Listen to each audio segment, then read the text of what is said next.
sometimes slash all of the time doing uncomfortable things, you're going to experience struggles and roadblocks and stopping points and challenges along the way. And resilience is what carries you kind of through that. Welcome to Grit Meets Growth, the podcast where we explore getting uncomfortable, making things happen, and creating a magnetic life. Now let's get after it.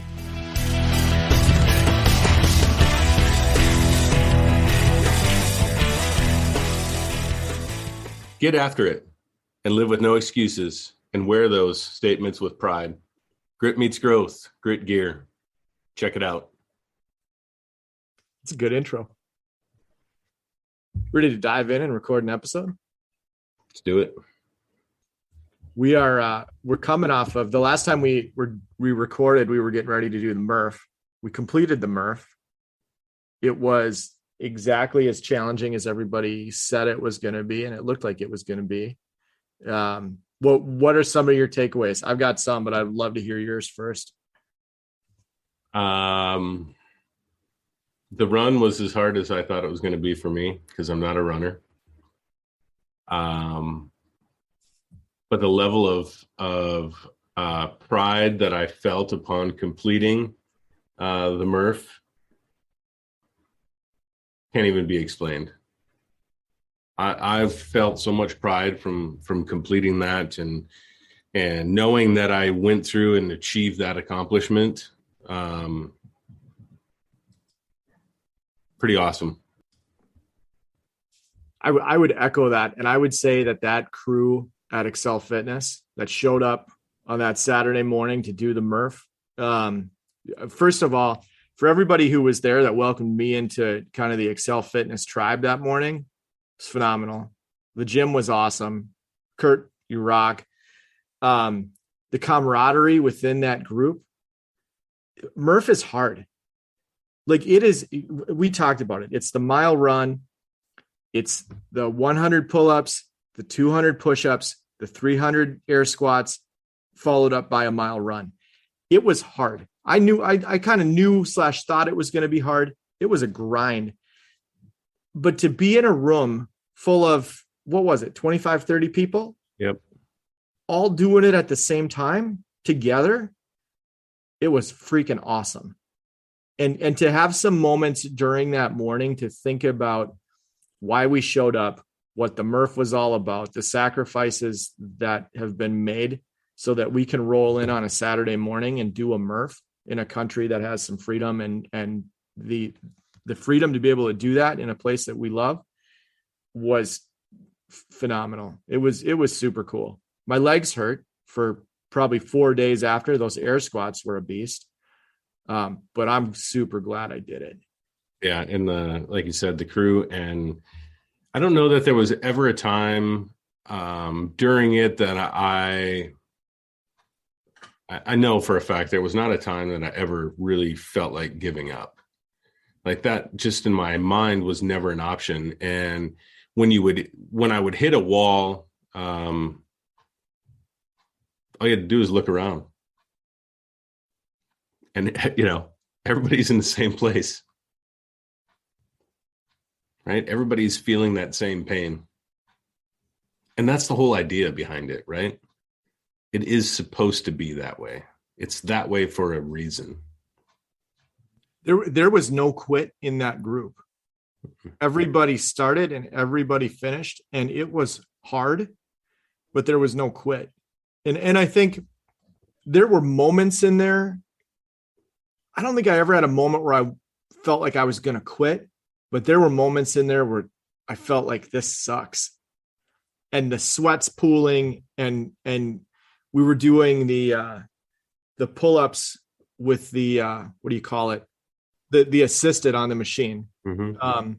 And there were moments where that platform on the assisted machine was wet with sweat because people were cycling in and out. Not only just wet, John, it was a pool of sweat. It was It was one of gross. It was one of the nastier things I've ever set my knees into. It was tough, but it was not quit. and the way that people grounded out and then supported each other too. The way they supported each other on that last run, the number of fist bumps and high fives and get after it's that happened in that group. Again, it reminded me of the importance of community. Because if I had showed up there, you and I talked about this a little bit that Saturday morning when we were done. If I had showed up there by myself and said, I'm going to do this by myself, I got enough determination. I probably could have gotten through it. It was a lot easier to do it with the group. And I really, like I said, I appreciate that group. I appreciate Kurt and what he put together there. And it was an awesome morning. I'm gonna do it again next year. And I think I'm going to do better than I did this year at it. Same here. There's something about, there's an interesting take on that. There's something about having done a hard thing, whatever it looks like, whether it's the Murph or like pick your hard thing that you're going to do, right? Once you do it once and you get that first time out of your system, now you know how to train. Now you know how to prepare yourself. It goes back to that Be Prepared episode we just did, number 27. Now you know how to show up and get ready to show up on a different level. And I'm in the same boat. I'll go back and I'll do it next year. I'll be more prepared. I'll be more ready. And I'm already excited to do it again next year. So I was excited to do it again next year when we got done doing it the first time, probably. Sore as I was. Yeah. So I appreciate you giving me the nudge on that podcast episode to join you, even though I probably hesitated and fumbled my words a little bit when you asked me to do it.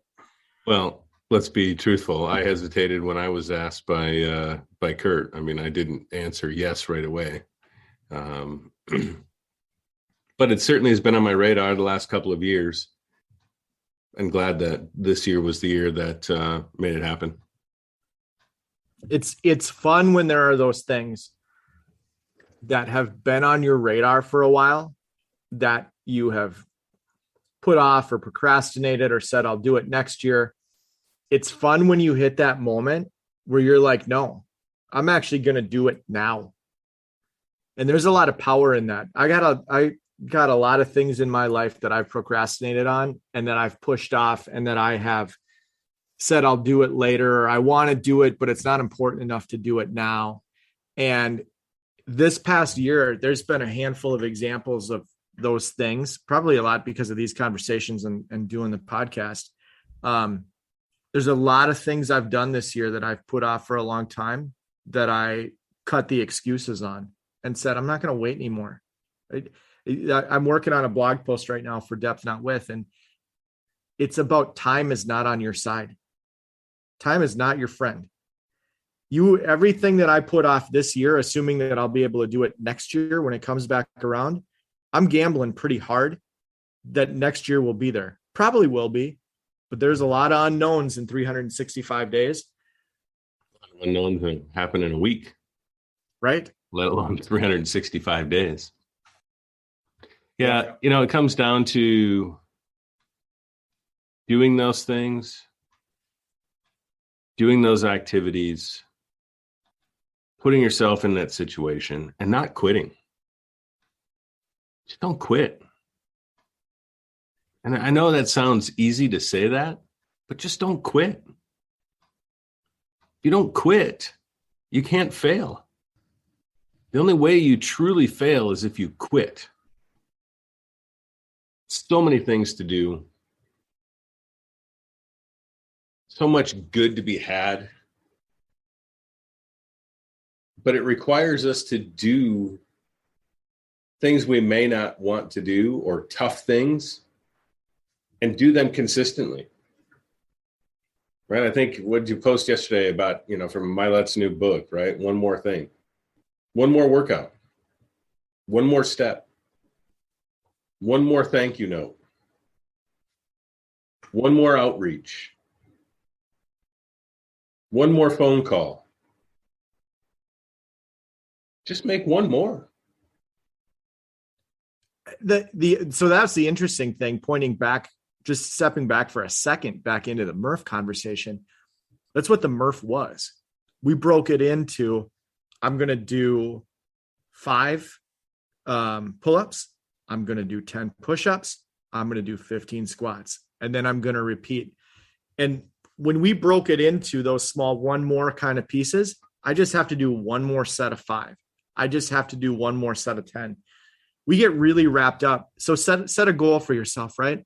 We get really wrapped up when we set goals on that final thing. I'm going to do 300 air squats. That can be really daunting. Getting all the way to the end of the destination can be really daunting. But when you break it up into small sets, I'm going to do 15. Can you do 15? Yeah. Can you take one more step? Yeah. Can you make one more phone call or send one more thank you note, like you said? Yeah, you can. Once you break it down into those small steps, it's a lot harder to back it up with excuses. Excuses work really well if you're looking at the whole big thing and you're like, well, I can't do all of that. Fine, you can't do all of that, but can you do one? Can you do one set? Well, yeah, I can do that. So then do that, rinse and repeat. We get really stuck on big picture all the time, where if we break it down into that one more thing, almost everything in our life we want to get to is possible if you break it into small steps. We do the same thing on big road trips on the motorcycle. All I got to do is get to the next gas stop. Focus on the next gas stop. I'm not focused on however hundreds of miles I'm putting on that day. It's just let's just get to the next gas stop. It's the same thing. You want to achieve your sales goals? Make one more phone call. Send one more email. I shared similar in an early podcast episode. It's the marathon. Get to the next mile marker. Right. You can always get to the next mile marker. Then worry about the one after that and the one after that. It's whether you're on a motorcycle or you're running down the side of the road or whatever your deal is, just get to the next step. Yep. And that's the key. And that's really, when you talk about grit is just getting to that next marker and grinding that out. And sometimes that's really freaking hard. Like, we get on here and we talk about things like grit and Murph and whatever it is we're talking about. And there are probably moments where it sounds like we've semi got it figured out. We don't have it figured out. It's just grit. It's just showing up and doing a little bit more all the time, over and over again. And if you do that, you're going to win every day. That's the key to winning. Showing up and doing the work over. Let's talk about that for a second, because you talked about a lot of the things that you've achieved and accepted no excuses over the last year. Because of the grit, because of putting yourself in those situations and doing those hard things. Talk to me about how that has proliferated itself for you over the last year. It started. So here's the thing. I'll go back to starting the podcast. Not a physical thing, but mentally taxing. You and I talked about, hey, we want to start a podcast. Let's have a conversation about it. There's the genesis of how this got started. And then it's, I don't know what the heck we're doing. I don't know how to start a podcast. It's like, I do marketing. I get that part, but I've never started a podcast. So then you got to do the work. You got to do the research. You got to figure out your tools, and you got to go through this whole process of figuring it out and doing the work. It would have been way more comfortable at that point to say, we're not going to do a podcast. I don't know how. It's too much work. I got a lot of other stuff on my plate. That was the catalyst for, all right, go do something uncomfortable. And it was very uncomfortable. And we talk about uncomfortable all the time. And there's probably people listening to this that are like, quit talking about uncomfortable. I don't want to do uncomfortable things, or it's all you guys talk about. Here's the deal. Doing uncomfortable things is a launch pad for a lot of things in your life that you want. A lot of them are going to start with you getting uncomfortable and stepping out and taking a little bit of a risk. So we did the podcast and got uncomfortable. And I feel like my wheels started turning a little bit on what else can you do that's uncomfortable? Like, once I got comfortable with being uncomfortable doing the podcast, it shifted a little bit and was like, okay, you probably have some other areas in your life where if you got a little uncomfortable, you'd be in a little bit better spot. I was just looking at pictures the other day of myself on a couple of trips from about say a year and a half ago. So pre-podcast, pre these conversations, that kind of thing. Those pictures are of a completely different person. Like I look at those pictures and I can see it in my face that I was a different person physically and mentally. Like you can see like, it's just a different guy, right? Getting uncomfortable allowed me to make some changes physically, to start showing up a little bit different. I made a lot of excuses. I'll use this as a jumping off point for a second. On the physical side, I was at the gym this morning. I was thinking about this. I made a lot of excuses for why I didn't take care of myself. I'm too busy. I'm running a business. My kids, I got to chase my kids. I got to do this. I got to do that. There was always an excuse to not go to the gym and not take care of myself. And I think what I realized like probably a year and a half ago was if you don't take care of yourself, you can't take care of anybody else. And that was that was a game changer for me. And then it was start getting uncomfortable and start to do the uncomfortable things in the gym. So that uncomfortable thread has kind of kept going. 75 hard, super uncomfortable. The Murph, super uncomfortable. Specifically to the Murph, I remember having a buddy of mine do the Murph like 4 years ago. You and I talked about this. And I remember watching him do it. He like posted some pictures on Facebook and I'm like, man, that's bad. I wish I could do the Murph. I wish I could do that. And I wasn't at a spot 4 years ago where I could have even considered it. To be able to step into that this year and say, yeah, I can do that. I'm going to go do the Murph. Super uncomfortable. But once the dominoes started to fall, once I did one uncomfortable thing and then started looking for more uncomfortable things that I could do. Well, and you have to look for more uncomfortable things because it's only uncomfortable at first. Yes. Whatever you're taking on, whatever that uncomfortable thing is, it's only uncomfortable at first. Then it becomes easier, right? Starting a journey at the gym, for example, going to the gym, it's only uncomfortable at first to get there the first time or the second time or the third time, right? It's uncomfortable only for that first couple of weeks. And then it starts to work itself into a habit. And then you start looking, okay, so now my workouts are getting easier. I've been here for a half an hour. Now I need to start going 45 minutes so I can get more work in. And then it becomes an hour. So these things, as you mentioned, they build upon each other. Once you hit that and achieve that difficult thing, you're looking for that next difficult thing. You're almost training your body and your mind to want it. Like I'm at a point now, like where this goes over the past year and a half, I'm at a point now where I want uncomfortable things in my life.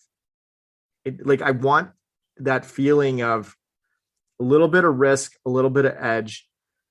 I was really good at sitting on the couch and actually literally sitting on the couch and figuratively sitting on the couch and watching other people do cool stuff. I don't want to do that anymore. I want to do cool stuff. Absolutely. There's a lot of cool stuff to be done. So you brought up this morning, this is a good pivot. You brought up this morning the topic of resilience and where resilience fits into this whole thing. Because sometimes all of the time, doing uncomfortable things, you're going to experience struggles and roadblocks and stopping points and challenges along the way. And resilience is what carries you kind of through that. So talk a little bit about that and where you were at when you started talking about that. Yeah, I'll start that out by saying that I don't even remember where this saying came from, but it's been a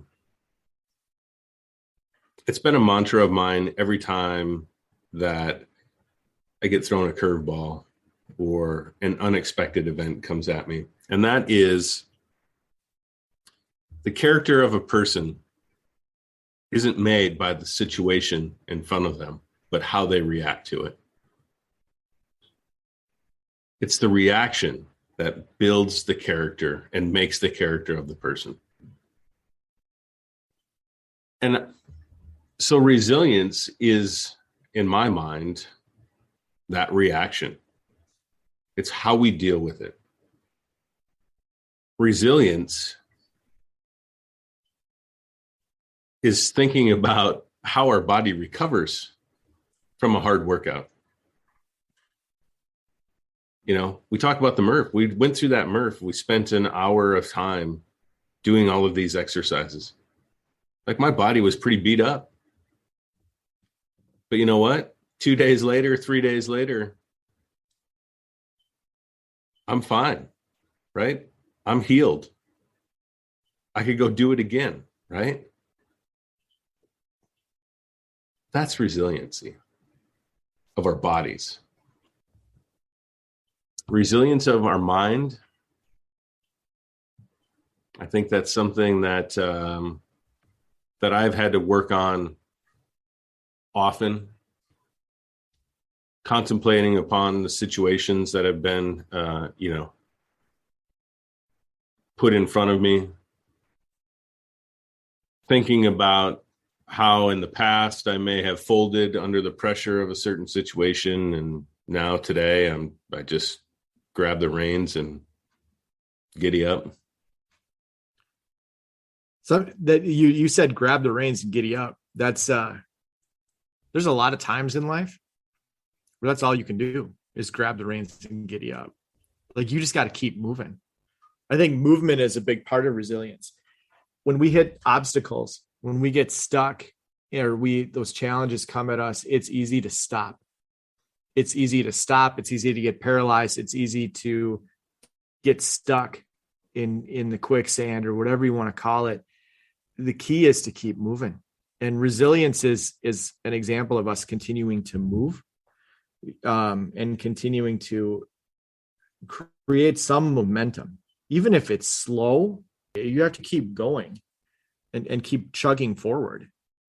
We owe it to our kids to show them that, to lead by example and show them how to do that.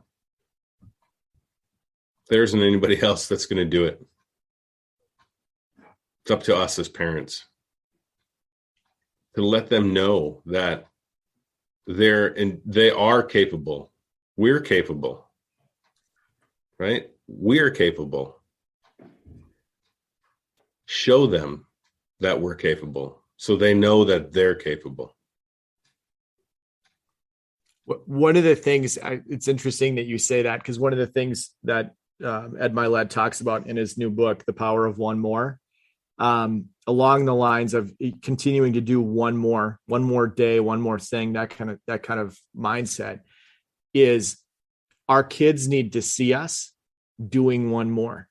We can't look at our kids and say, you should chase your dreams, and you should chase growth, and you should try and become the best person you can possibly be, if we're not giving them an example of what that looks like.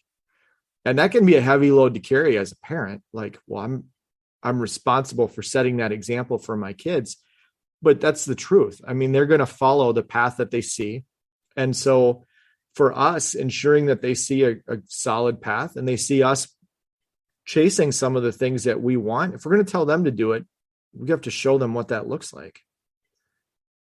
Yeah. And if you're not going to show them, and you're not going to provide them a path to follow, somebody else will.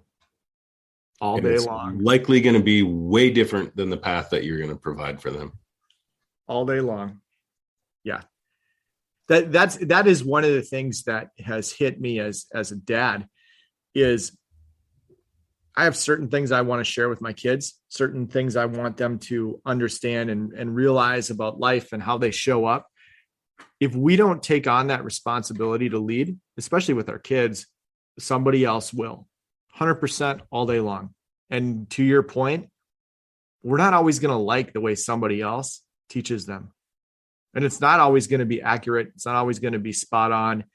It's not always going to be in line with what's true and what's good. And I mean, the world's got a lot of stuff thrown. I mean, I watch 2 16-year-olds growing up. You have a daughter, it's in high school too. Like, I watch what these kids go through every single day, And on one side, I'm super glad that I'm not a 16-year-old boy or girl at this point. And on the other hand, I feel like they need some backup. They need somebody to have their back. And we should, as parents, always be there. Yeah. It's tough sometimes when you feel the pressure of work, you feel the pressure of marriage, you feel the pressure of your kids, you feel the pressure of I got to get to the gym. There's a lot on our plates. And I think that's another, if we're going to talk about resilience, we have a lot on our plates. How do you do it all? You do it the best you can, but you make sure, you talked about it in a past episode, there's those balls that bounce and the ones that break.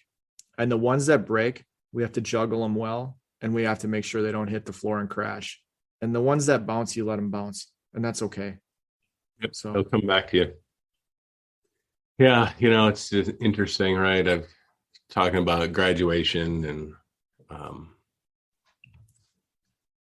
my youngest graduated last week, and she's off to college in the fall. And talk about resiliency. She's one of the most resilient people I know.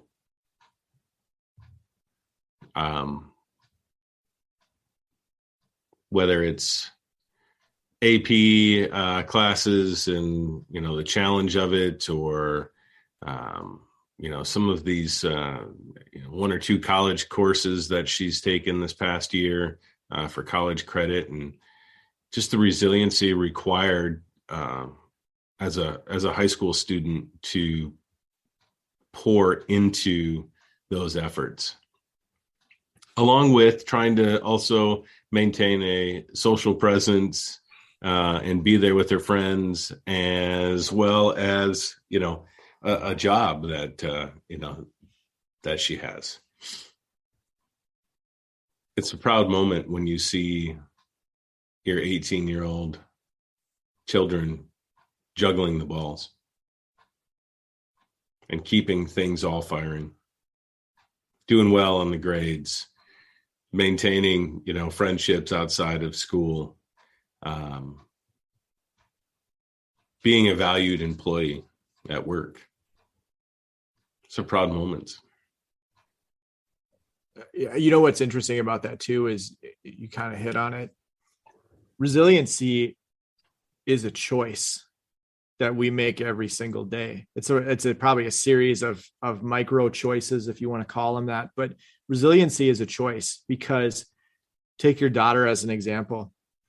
She had options. She didn't have to choose to make her grades a priority. She didn't have to choose to work hard. She didn't have to choose to be a good friend. There's all these little micro choices we make every day that are resiliency. And I guarantee over the last handful of years, she's had some challenges come her way, just like everybody else. And you just keep working through them. You turn to the people in your circle that you can for help. You turn to yourself for help. Sometimes you hit faith, whatever it is that you're going to turn to. But resilience is a choice. Resilience is a choice. Doing the work is a choice. Showing up is a choice. And some days you don't feel like it. I've had a couple of days in the past, probably 3 weeks, where I didn't feel like it. There's a handful of things I didn't feel like. And one of the things that has hit me probably over the last 3 weeks is it doesn't matter if you feel like it. Does not matter how you feel. You still need to show up. You don't have an option.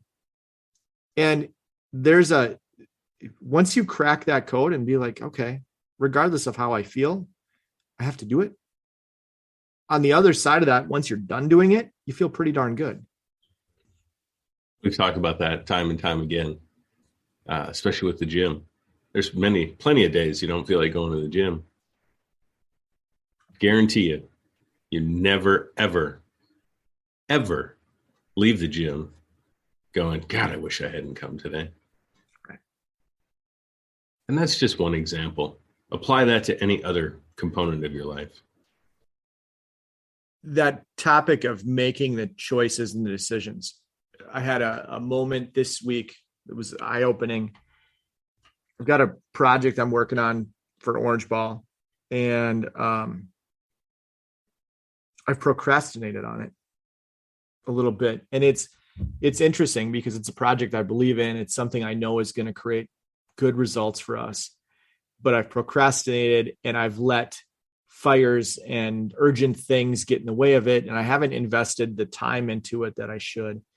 And I had this moment where I stopped myself and I looked at it and I'm like, this is either a goal worth chasing and you need to double down on it and do the work, or it's not worth chasing and you should just quit. But you got to make a decision, because the procrastination is killing you. And you're going to look back in 6 months and go, I wish I had that done earlier or sooner, because I could be reaping the rewards of the results. You just got to do the work, but you got to make a decision. What are you going to do?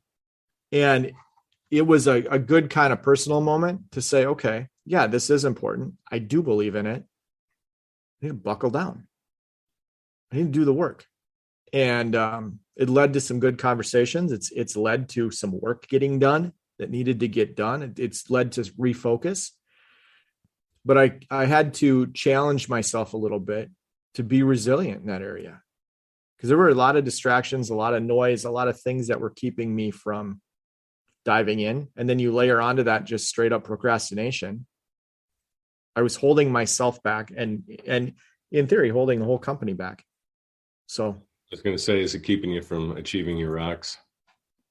Yeah, it is. It is one of my rocks. And so I look at it every week and I make these little bits of progress on it, because I don't like going into the rocks conversation and not having some movement be made toward getting a rock done. But I'm not going to get the rock done at the pace that I need to get the rock done by the end of the quarter if I don't get it in gear. So it was kind of, that's the other thing, coming up on 3 weeks left in the quarter. It was this moment where I'm like, you have been working on this for 2 months and you're making progress. You're going to pat yourself on the back that you made some progress, but you're not going to get it done unless you get after it. And so that's what I'm doing. As part of your plan, are you breaking it down? Are you putting it into the proverbial pieces? Exactly. That was part of the problem, is I hadn't broken down the pieces. As I broke them down into chunks, but I didn't take the chunks and break them down into pieces. So now I have pieces and I can look at every day. If I get this piece done, I'm a little closer. And every day there are pieces I can do, and those little pieces will add up over time and I'll get my stuff done. I was stuck to a certain extent looking at the bigger goal, the bigger chunks, and not having time to complete a whole chunk, but I have time to complete a piece. So the pieces put together, the bricks put together, build a wall. The pieces put together achieve the goal. I think along those lines, I needed to, and I've doubled down on this as well, I needed to schedule the time with myself on my calendar to say, I'm going to work on this for 1 hour right now. Nothing gets in the way of it. Nothing moves it. This appointment matters. And I'm not going to just shift it because I can. So that getting it on the calendar has been a big deal. Well, and then owning it, as you mentioned. Once you put it on the calendar, you have to stay true to it. Because I'm going to own it one way or the other. I'm going to own the result at the end of the quarter one way or the other. I'm either going to own the win or I'm going to own the miss. But either way, it's mine. And so just the reality check. Sometimes we need that reality check. We talked at the beginning of the year about setting goals. If you set a goal at the beginning of the year and you haven't done check-ins with yourself, how are you doing? What do I need to shift? What do I need to pivot? What do I need to twist? You're halfway through the year right now, coming up on it. Now's a good time to start looking at the progress you've made and decide, do those goals really matter to you or not? We want to wrap up here. I've got a book. It's called The Resilient Life by Gordon MacDonald. And when you brought up resilience the other day, I pulled it off the shelf because I read it a long time ago. And I just started skimming through it to find some of the things that I had underlined. And there were a couple of things that stuck out to me. The first was something that he learned about resilience. Developing resilience is demanding, mostly done in secret, often humbling, not always fun. Spot on, right?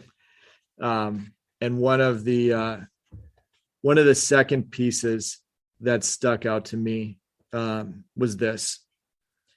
The same is true about one's inner life. We carry within ourselves all of our yesterdays, the experiences and influence that have happened from our birth and maybe before to this present moment.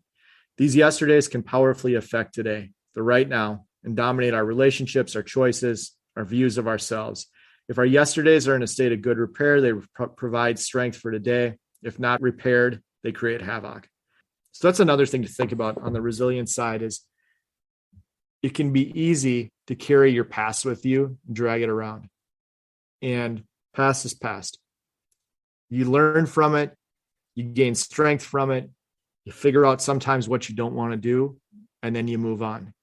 And I think that plays into resilience as well. Being able to learn from your past, but not hang on to it so tight to where it's an anchor is a big piece of this. Yep. So look for that area where you have the opportunity to practice some resilience. And when you get to that point where you're feeling stuck, you feel like you want to quit, you feel like you want to tap out, push back a little bit on that and dig deep. Find your resilience, find your grit this week, because there's going to be a time this week where it's going to come at you and you're going to have to make a decision. Choose well. It's good. There we go. It's good talking to you, man. Always good. Likewise. Make it a great one. You too. Hey, we hope you enjoyed today's episode of Grit Meets Growth. We have 2 asks for you as we wrap things up today. First of all, if you enjoyed this podcast or you got something out of it today, we'd love to have you subscribe and follow us so that you can get your ear in on more of these conversations. And the second thing we'd love to have you do is if you heard something today that you think could help somebody else or that they need to hear, we just ask you to share the podcast and let this message be magnetic to as many people as possible. So with that, have an awesome day. Make it happen. Get out there, do the work, and let's get after it.